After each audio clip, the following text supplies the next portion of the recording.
Shri Venkataramani ji attorney general for India appoint हुए।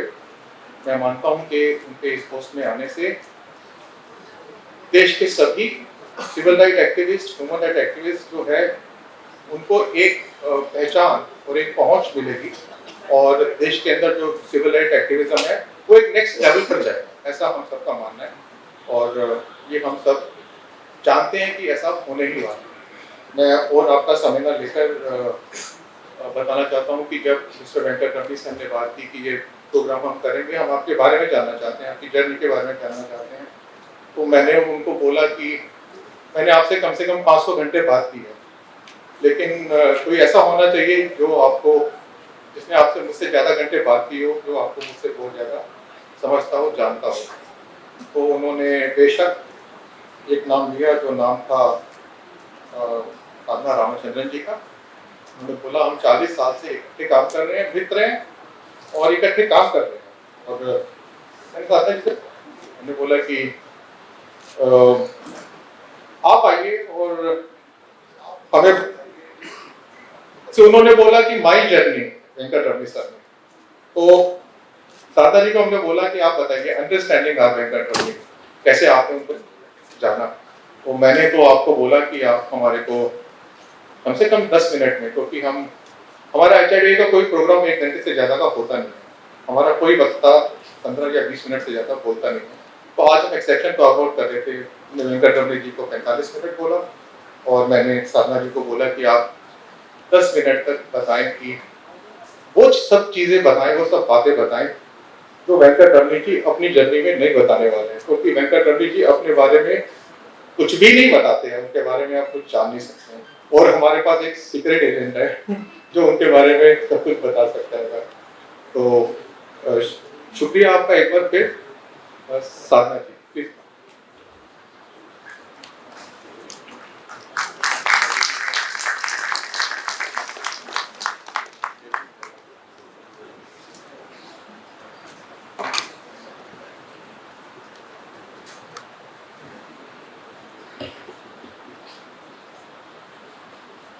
Honorable dignitaries and dear friends, on the dais and off the dais. When Mr. Gogna asked me to introduce Venkatramani today, I said, we are here to listen to his journey and any introduction will take away from that precious time.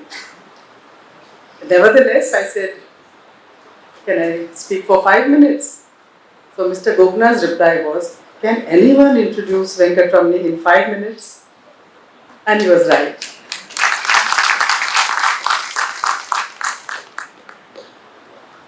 However, I shall attempt to do that impossible task within 5 to 6 minutes, with your permission.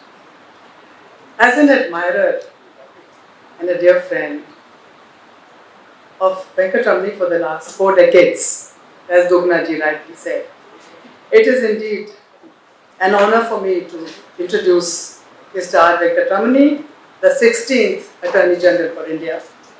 Brilliant lawyer, senior advocate, scholar, jurist, activist, author, poet, mentor to many.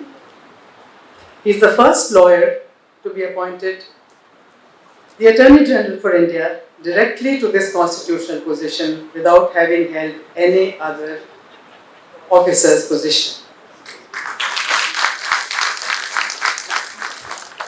He is also the first, for us AORs, that's very special, he is also the first advocate on record to adorn this highest constitutional office.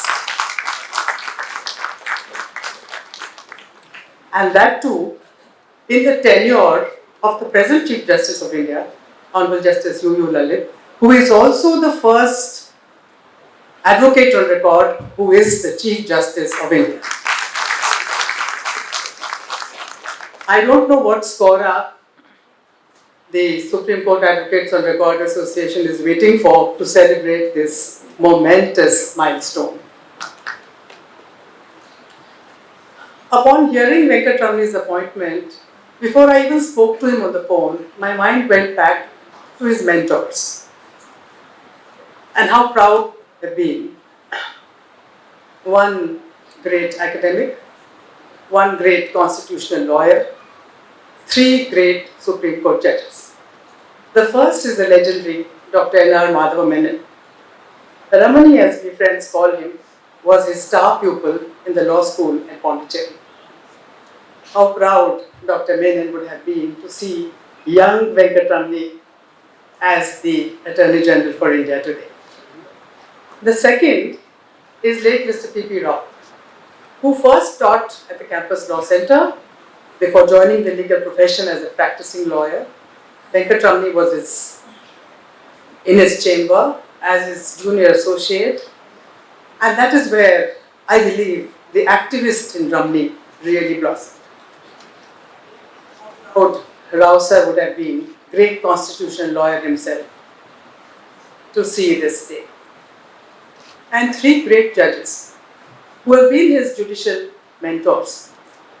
The late Justice Bhagwati, former Chief Justice of India, the late Justice Chinnappa Reddy of the Supreme Court, before whom he flowered as a young lawyer. Fortunately, his third judicial mentor, former Chief Justice of India, Justice M.N. Venkatachalaya, a legend in his own lifetime, lives to see this happy day and to bless his mentee. Ramani's professional life is well known and it features on Google for everyone to see. His legal practice spans across constitutional law, human rights, civil and criminal law, service law, consumer law, law relating to indirect taxes, and several others. The recognition of his stature by the highest court, appointing him amicus curiae in so many important cases, speaks for itself. But for all of us who have observed him closely, what has always stood out from his young days is his courtroom advocacy that has remained persuasive, never combative. It has symbolized a leadership style at the bar that has become almost sadly rare. To my mind, this style is the crucial X factor, which when added to a litigator's legal argument makes for better justice.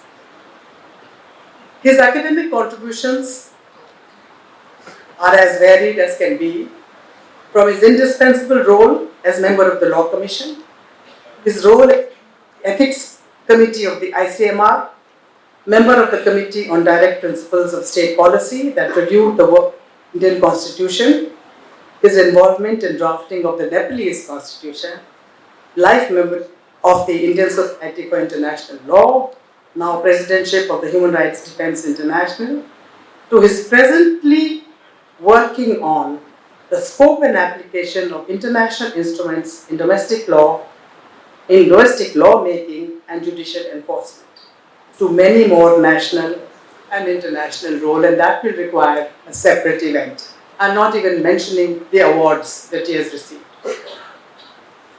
Another very, very special attribute that is not easily found today is that in spite of his eminence for so many years, he has retained his humility to the T.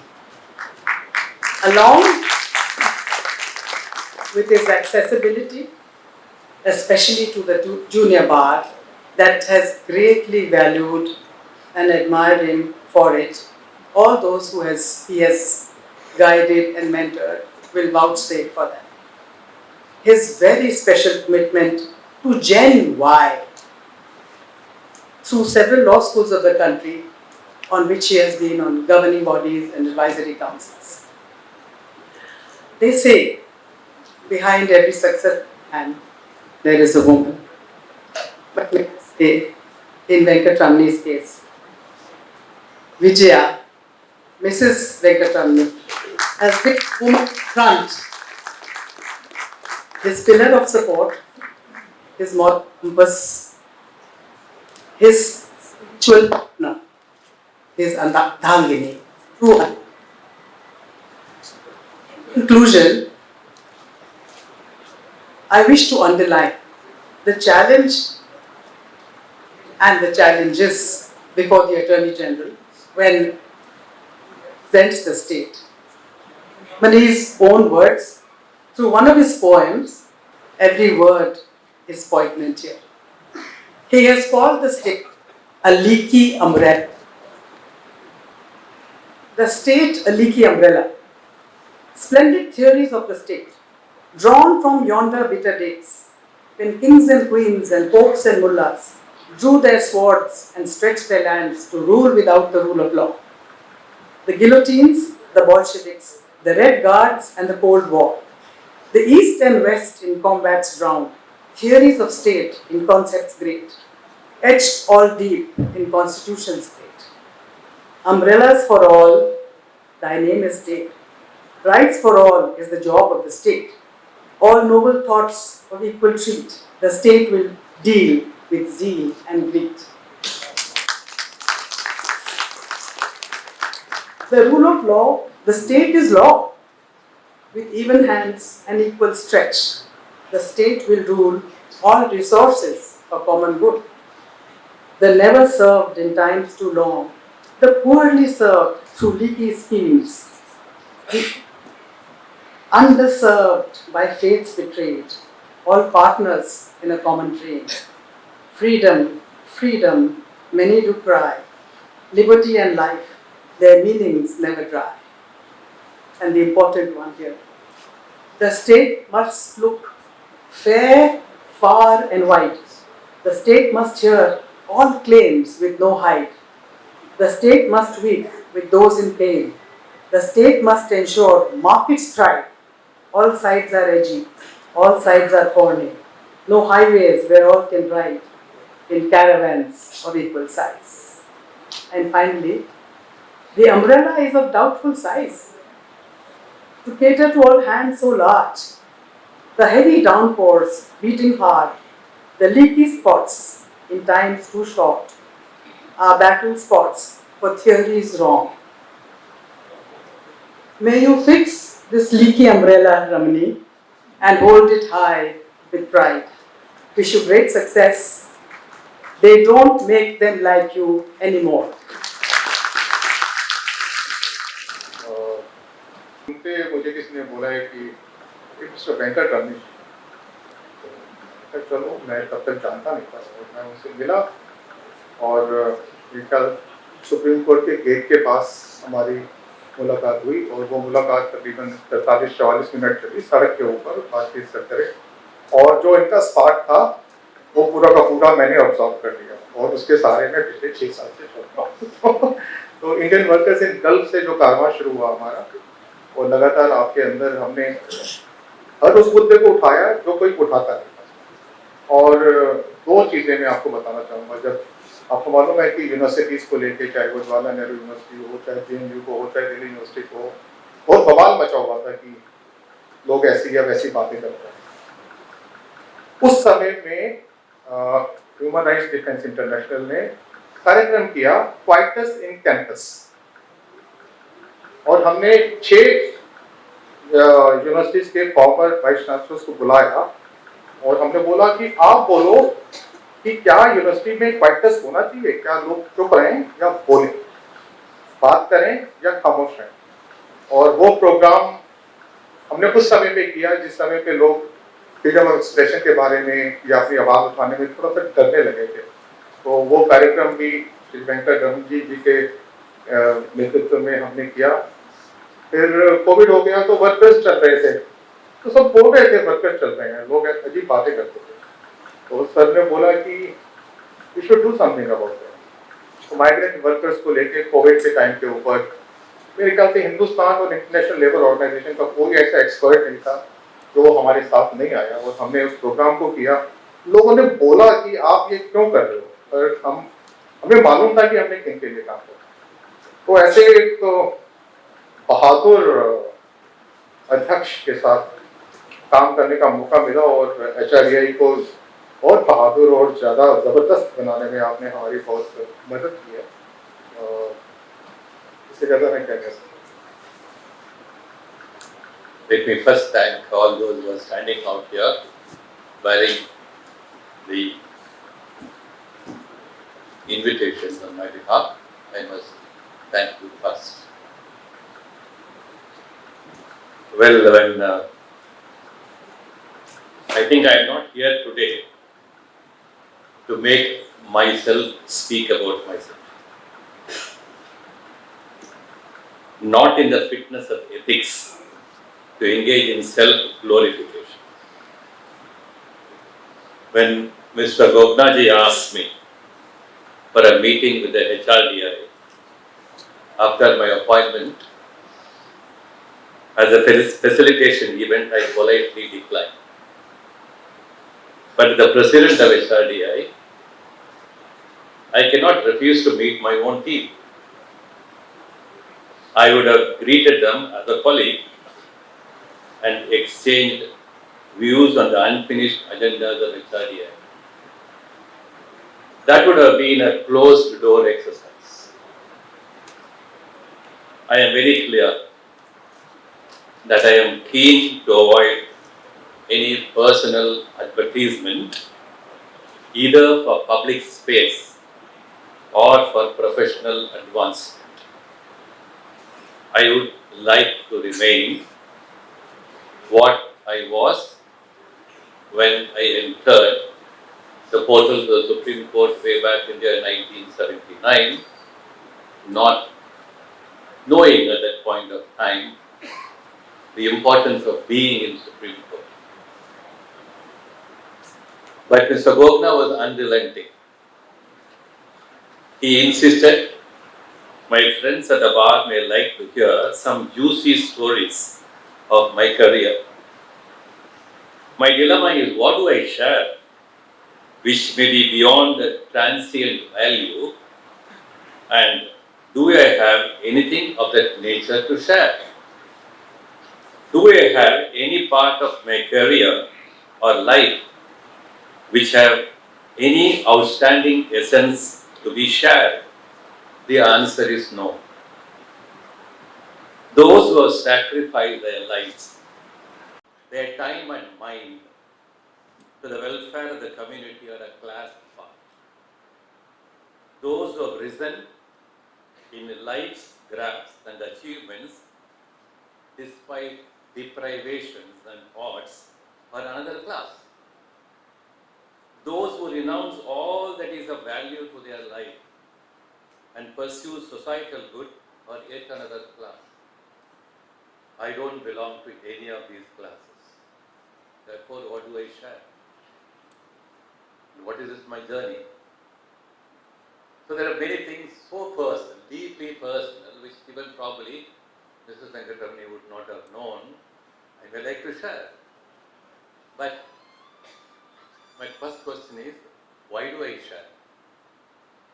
For all of you who are here, wanting to probably hear from me as an Attorney General for India as to what might have contributed to my being here, I have no answers.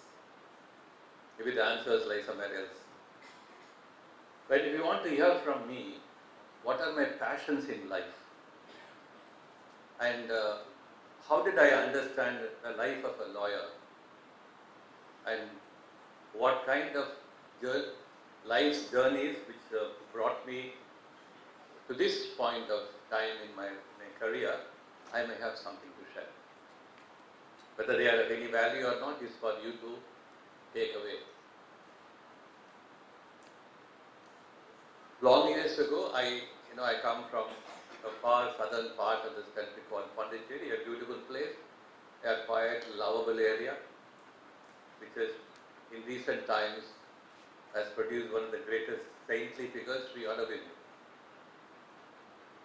And happening to study in another great institution in Madras, Loyola College, I studied physics.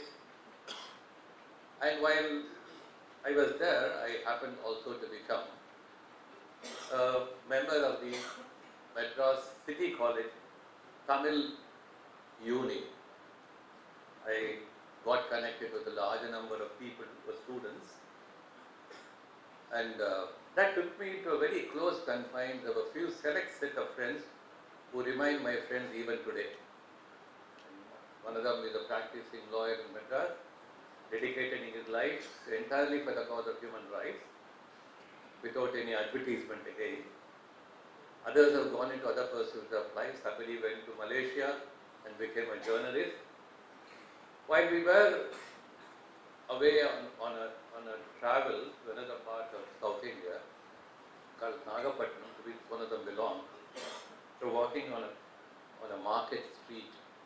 You know, we have this Monday bazaar, Tuesday bazaar, markets are open in any part of the country, where the most ordinary men and women sell their evening wear, mostly vegetables. So here was an old woman who was selling tomatoes in a basket. So a burly policeman comes around and says, not here, not here. So he has no time to pick up a basket of tomatoes, which probably gives her the day's earnings. So before she could do anything, he just kicks the basket of tomatoes and they vanish into thin air. I was watching this event. I thought I must go and stop this policeman from doing this, the most bullish act. But my friends around me told, don't be an M.G. Ramachandran. You know, MGR was a great hero in Tamil. And then you will find him at the most appropriate time when the heroine is in difficulty. So my friend said, don't be an MGR. Your enemy up there is far stronger than you. Learn about how to handle somebody who is stronger than you. And he's not going to listen to you. And learn to talk when somebody will probably listen to you. Till you find that somebody is going to listen to you, don't talk at all. It was a great piece of advice by my friend, who was equally young in age. I remember this incident because it was always fresh memory as to how one human being can be so cruel to another human being.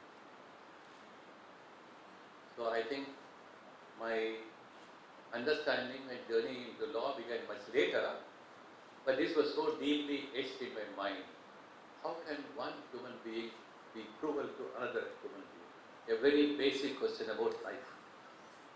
But we continue to be unkind, we continue to be, cruel, either as individuals or groups or the nation, or even as civilizations, or even as religions. So this is something which is so deeply etched in my memory when I began to study law. I was so fortunate that Professor Madhav Menon, who was still teaching in Delhi University, came on a sabbatical 3-year leave or Pondicherry, became the principal of the Pondicherry Law College. Within a period of 6 months or so, destiny would have it, he began to have a liking for me, and it was a mutual friendship club which began to grow like a big banyan tree over a long period. And I remember he's taking class on sections 299 and 300 IPC almost for a month. And I also remember, all of us know, the Evidence Act, the word, what is proved. So he almost took a class on what is proved over a month. Why I am talking about it is, some of those pickups in your study of law become part of your mind. When they become part of your mind, how you look at everything around you, how you look at the life of people around you, and how you look at your own life in order that it makes sense to others' lives.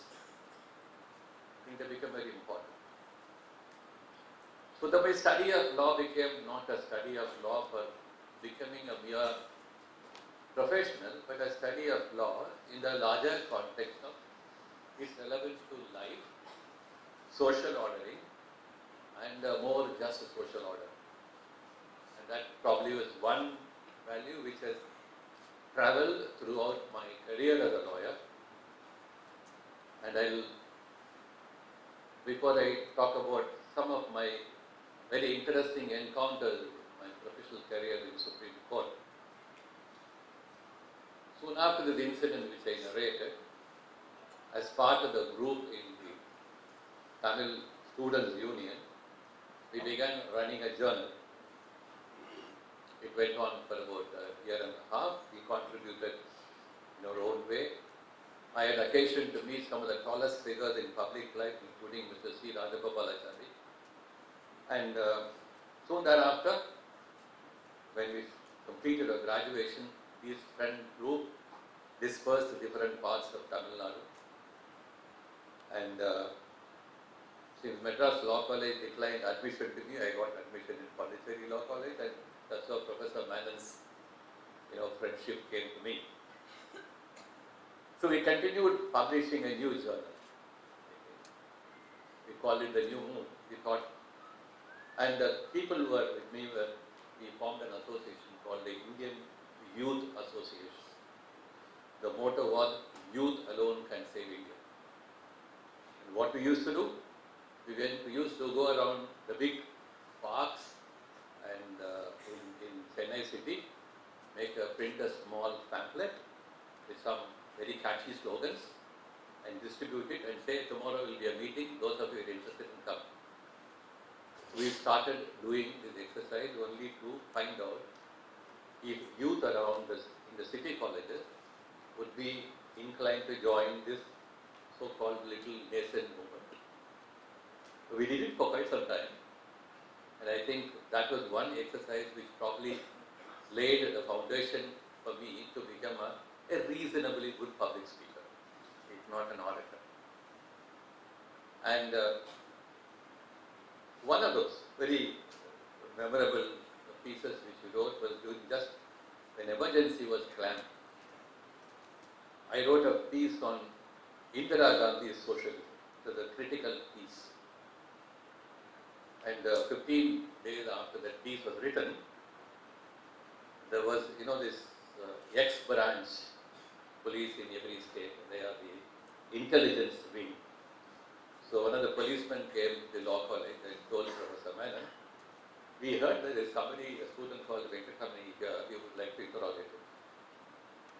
So Professor Manon was a little upset about it, and he called me and said, what have you done? I was wondering, what have I done? I asked myself this question. Then I remembered I wrote this piece and I told him what happened. He said, be a little careful, this is an emergency and you can disappear any time. So but he told that ex-branch inspector that he's one of the brightest students here. I don't think he's got any political affiliation. And, but still the inspector wanted to have a look at me and have a exchange of words with me. I went and shared my thoughts. And probably he thought they are not too radical. The story ended there. In that way. But the story opened up lots of other encounters for me. That article probably fell in the eyes of many left-leaning intellectuals in universities and colleges. So I began to receive lots of calls. Those calls means physical visits, not the mobile call and all that kind of stuff. Why I am talking about this, suppose I had not been exposed to this part of life, my understanding of law would have been very, very different. I suppose all of us need to have a kind of an exposure which is not confined to one ideology or one way of life or only one way of looking at everything. An exposure to a wide range of thought processes is what enriches our own thought process. And that's the doorway, I think, to the deepest values of our own country. So, but then when I moved to Supreme Court, courtesy Professor Manon, there are other very deeply personal aspects which may not be of any interest, and I don't think I should take you on to those things. So soon after, from Pondicherry, where I was practicing in the public prosecutor's office, and I was looking for Chennai as my next abode. So Professor Menon called me and said, "You are not going to Chennai, you are coming to Supreme Court." What a great teacher he was. I couldn't believe that he has made all these arrangements, and he came all the way to Pondicherry, Madras, and then spoke with me as if he was persuading his own family member to do something good. So touching. So I said, "Sir, Delhi is a completely strange place. I don't have any soul who is known to me there." He said, "Please be prepared to take risks in life and come to Delhi. You will receive a letter from Mr. P.P. Rao very shortly, and that's the end of the time." I got a letter, and I landed here in February 1979. So this part of my life may not be very big, but when you look at, as I said, those three classes of people: people who sacrifice their life and mind, people. So if I don't belong to any of those classes, but still there is something which I can share with you, and this is how probably the story has some small chapters. So my connection with some of those ideologies continued after my practice in Supreme Court, shifting here. So in the early part of my career, I have done a lot of free service to people who are being prosecuted, particularly belonging to the ML ideology. Not because I believed in the ML ideology, but because they deserve justice. And but that also brought me to knowing more and more about the Marxist ideology. I began reading. Of course, I have read Das Kapital from bottom, to cover. So you have a fascination. Look here, the world is full of inequality and injustice. So what is that one can do about it? Is there a room through which law can do something? These are the kind of ideas. So in 1983, when I was speaking in a small symposium, maybe of a few 10 or 20 people, lawyers, and so one gentleman who heard me in the symposium came home that next morning and said, "I am proposing to set up a free legal aid center in Delhi. Would you like to head it?" And he was a Christian father of a very great background, settled in Gujarat, coming from Kerala. So this was a great appeal to me. Almost about 4 years into profession in Supreme Court. So I said yes. So that took me from 1983 to almost till 1997, when I was designated as a senior advocate to be in charge of this free legal aid center. Though located in Delhi, it did a lot of work almost in several parts of northern India. I travelled extensively with Father Joseph, his name was, into Gujarat, Bihar, UP, Madhya Pradesh, except Northeast.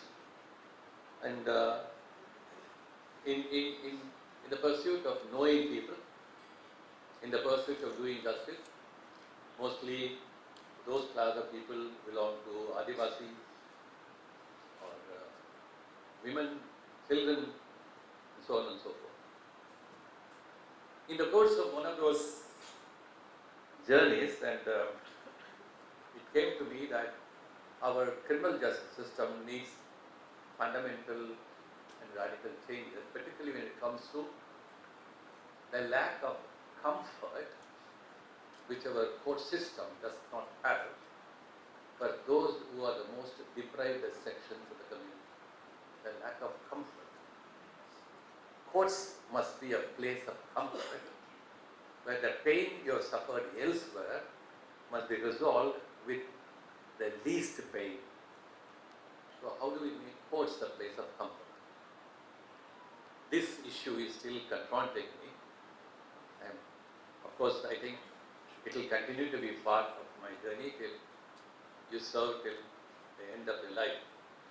So in one of those situations, an Adivasi woman was outraged in police custody. Number of policemen are involved. So I got a call from Joseph as to what do we do in this case. Do we go to a magistrate and file a criminal complaint? What do we do? I pondered over for a couple of days and said, no magistrate, no private complaint.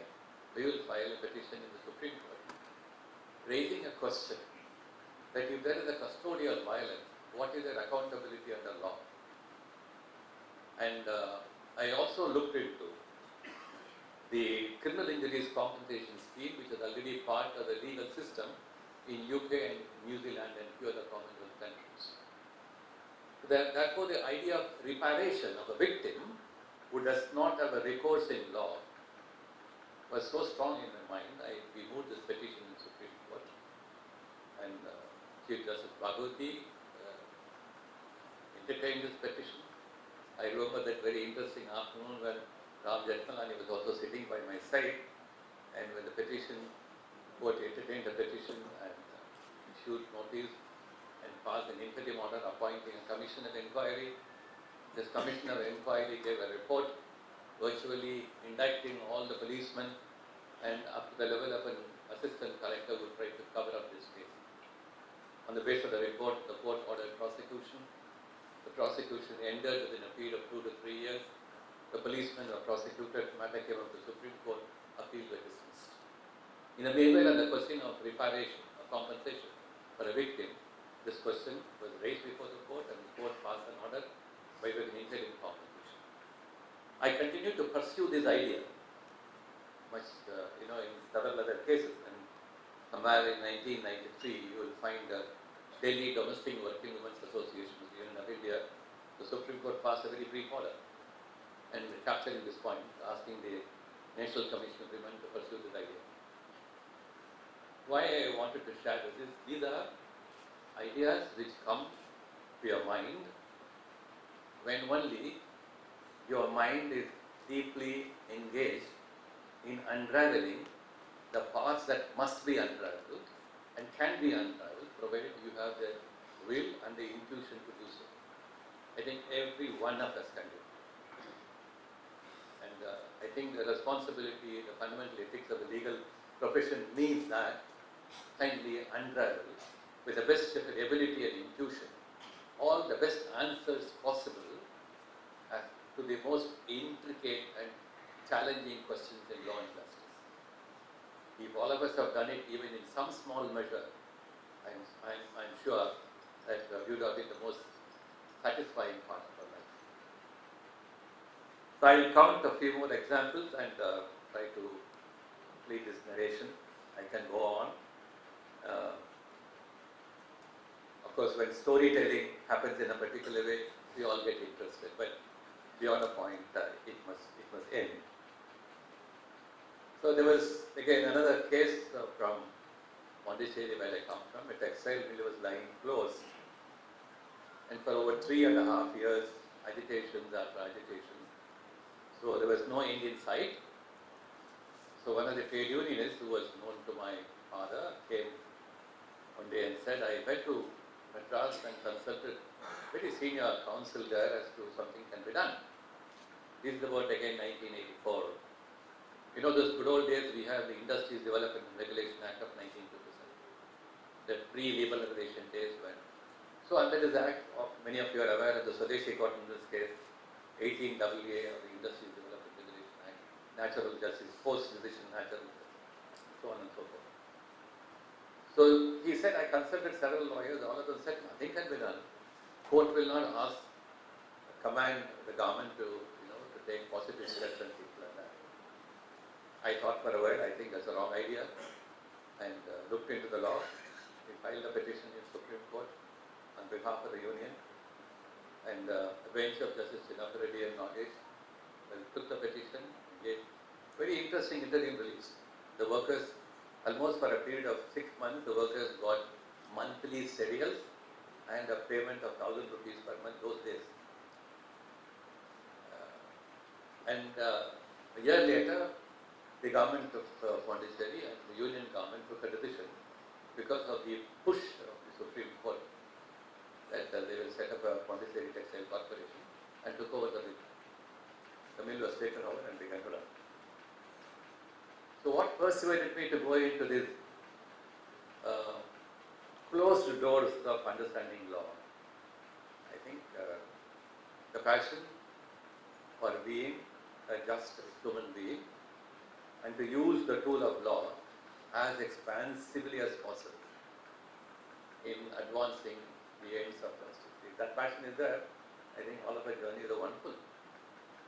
So I keep telling students, I do a lot of teaching in several law schools, and I do tell everybody that look here, of course the goal of life is to be comfortable in life, earn as much as one can, but beyond that there are other goals. And if you don't aim at those goals, well, you may be a successful lawyer, you may be a very sought after lawyer, but probably you are a very poor human being. So how to be a rich human being is the question. How do you really become a rich human being, a human being? So I am not here to talk ill of anybody. I am not offering comments on anybody, and I have never done that. My only endeavor in sharing these few ideas is to say that this nation deserves a great amount of assistance and engagement by all of us. If this nation has to continue to be what it has been and what it was and what it has been and what it can be. So I think the legal profession has an immense responsibility, and that responsibility can be discharged in small little measure and in huge ways, depending upon our own little reaches and ability. All of us can do that. And I don't want to say all this again to teach you, because many of my friends here are far more mature, experienced, knowledgeable, and scholar. Please don't take that I'm teaching any one of you. But if you have to ask me about my journey, then the only thing I can say is there is some teaching in my journey. That's all I can say. So when this appointment came, the first day I sat in the chamber and looked at all those wonderful photographs of this illustrious attorney generals who adorned this chair and made several contributions to justice in our country over a period of 75 years. I asked myself the question, am I here rightly? What made me come here? And why do I have to share this question with you? Because I think an office is not merely something which generates any personal advance. I think an office is a calling. An office is not only a calling, an office is only... every office, I think, is created by a certain amount of responsibility. So, I sat back in my chair and said, yes, there are some responsibilities, which I hope I can discharge. That was a little consolation and comfort which I gave to myself. And Sadhan is a great friend of ours. We have travelled together almost from here. We landed here in 1979-80. I remember one of those cases which she wanted me to draft and file, Sri Lanka Vidyarthi versus State of Uttar Pradesh, where soon after Mr. Mulayam Singh Yadav's government came to power in 1979 and 80, they threw away all the public prosecutors and government counsel in one by one stroke of pen. So Supreme Court intervened and laid on wonderful propositions of law about Article 14, contract of employment, so on and so forth. She was the one, she introduced me to this sea of people. So after this case was filed and matter was heard and judgment was delivered, almost every second day I used to get calls from all possible assistant public prosecutors, ADCs, PPs from all parts of UP. I mean, that was a great thrill. My God, now I am in UP. So it was one of the wonderful gifts which Sadhana had given to me, and thereafter we have traveled together in several journeys of professional, engagements, and not to forget my dear friend Raju Ramachandran, who is another wonderful human being. And in the 80s to 90s, we had been very close with each other, exchanged thoughts, personal thoughts, professional thoughts, and then looking at new judges who come in and go and talking about them in courts in whispers and murmurs and all those kind of wonderful stuff. So I am thankful to her for coming here. I said, so any talk about my journey, if at all, is relevant, will be incomplete without your presence. I thank Sadhana for being here today.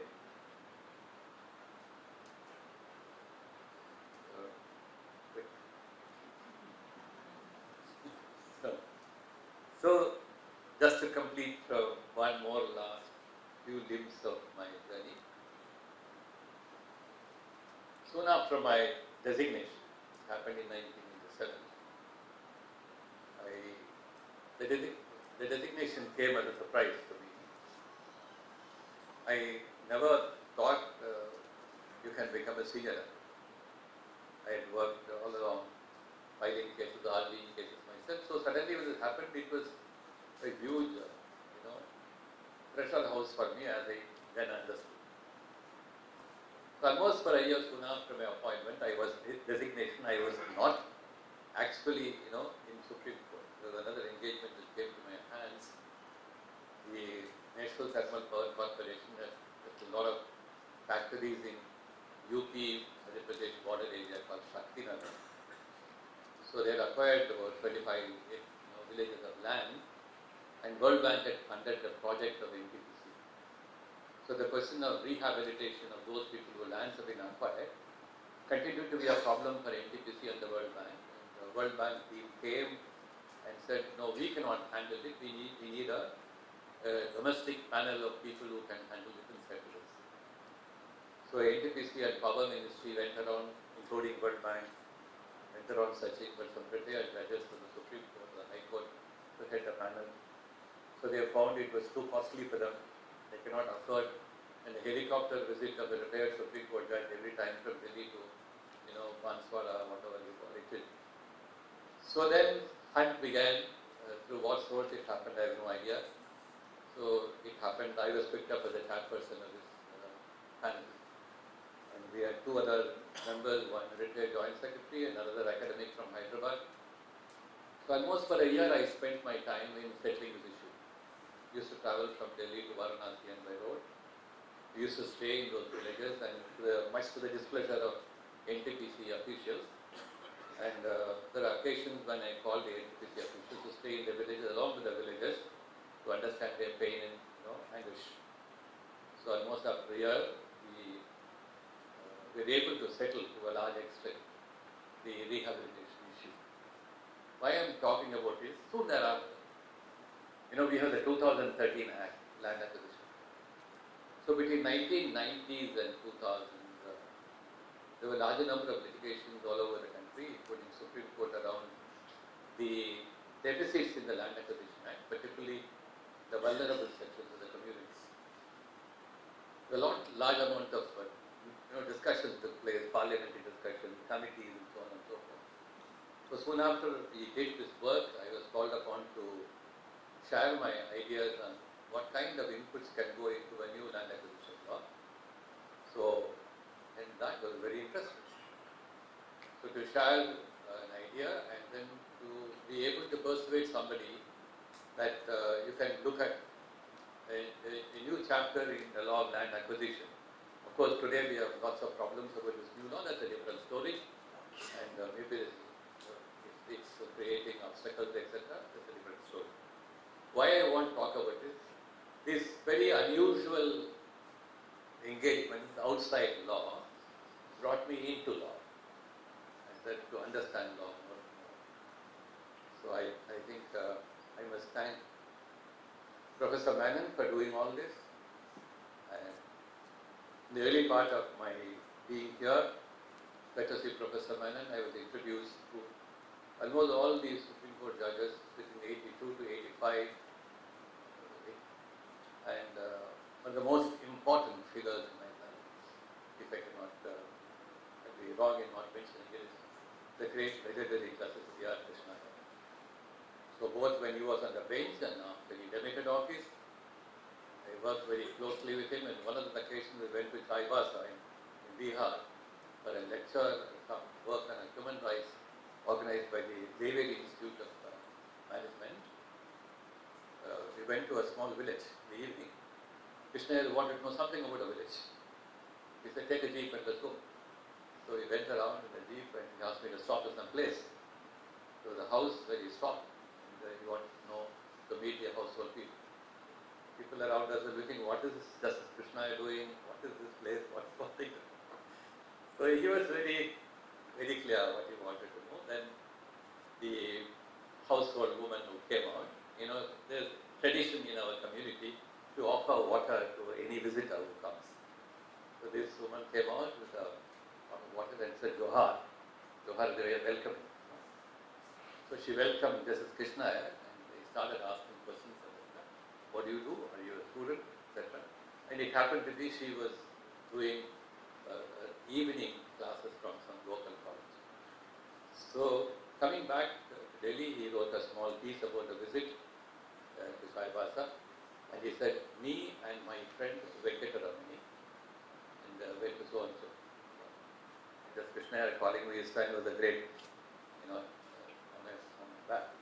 Lovely moments.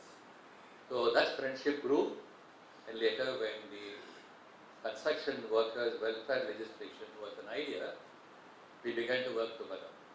I'll conclude with this, and then this idea of drafting a law for the construction workers went on from 1986 to 1992. So we worked along with a team headed by Justice Krishnaya. The good part of the law was drafted by me and two other retired secretaries of Labour and one more unionist from Tamil Nadu. And that law, the draft law, was then presented to the Petition Committee of Parliament, the Rajya Sabha, and after a gap of about a year and a half, almost 90% of the draft became the law. And what a joy. You were not a parliamentary draftsman, you were a draftsman. So I never knew at that point of time that I will become a law commissioner member only. So this connections in life, I think happens to every one of us in so many ways. And then they're so beautiful to each one of us. Nothing what I've said about me is something grand and very unique, and nothing what I've said about me is something which may not happen to anybody else. But I'm only trying to say that the connections which happen, and how the connections happen is they happen elsewhere. And only all that you need to know, the connections do happen. Be alive to the connections, and as I said, be a rich human being with the ability to perceive others' pain and anguish. And I think the passion for doing justice in me is always to be able to see the pain and anguish of every human being, and if possible, go to the rescue. Thank you for your attention.